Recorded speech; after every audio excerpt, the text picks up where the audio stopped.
and we are confident that history can do no other than award us the victory in any contest in which ideas are the weapon. nhliberty.org.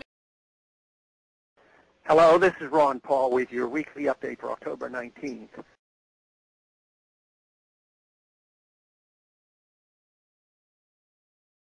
With a faltering economy, multiple wars, and the approaching demise of the dollar's reserve status, there are more than enough problems to keep politicians in Washington working day and night. In between handing out cash for clunkers and nationalizing health care, the administration is busy sending more troops overseas, escalating existing wars, and seeking out excuses for starting new wars.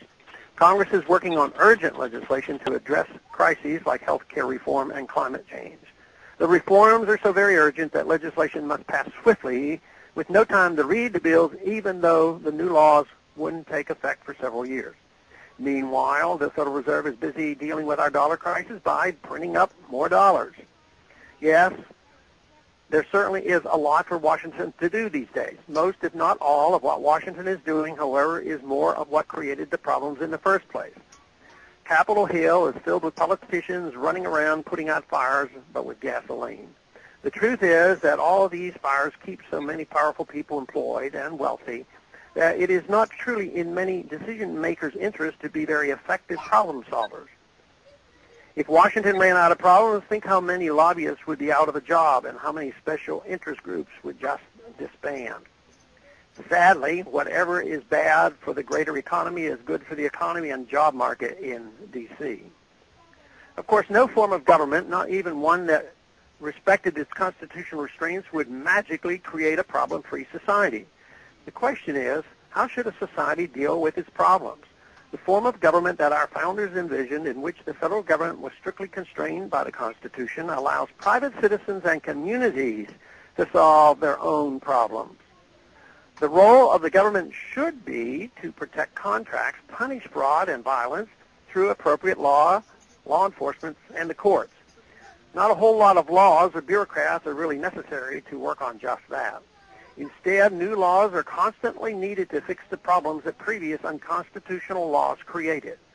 We have ended up with an incomprehensible maze of laws and regulations that severely constrains the people and expands the government, the exact opposite of what our founders intended. This is all because the Constitution is treated like a suggestion manual instead of the supreme law of the land.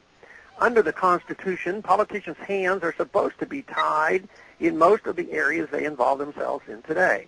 But somewhere along the line, politicians stepped out of the constitutional bounds and started pretending to solve our problems for us. Yet all we have for it is more problems.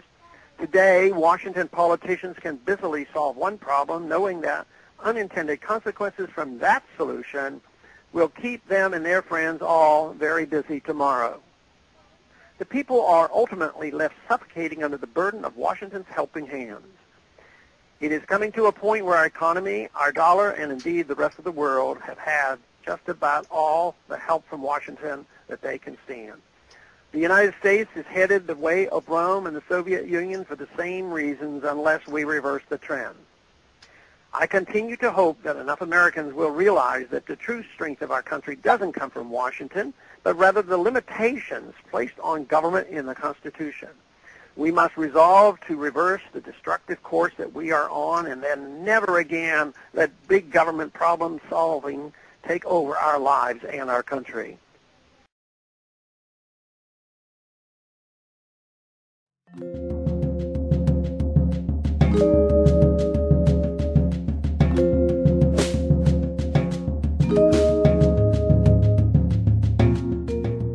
This edition of the Ridley Report is brought to you by the New Hampshire Liberty Alliance at nhliberty.org. Now, if you were to go over to the State House in New Hampshire and say, nhliberty.org, well, lots and lots of nhliberty.org members would hear you because they're all over the place at the State House. You can't swing a fist without hitting one of them. I hope you'll join them at nhliberty.org.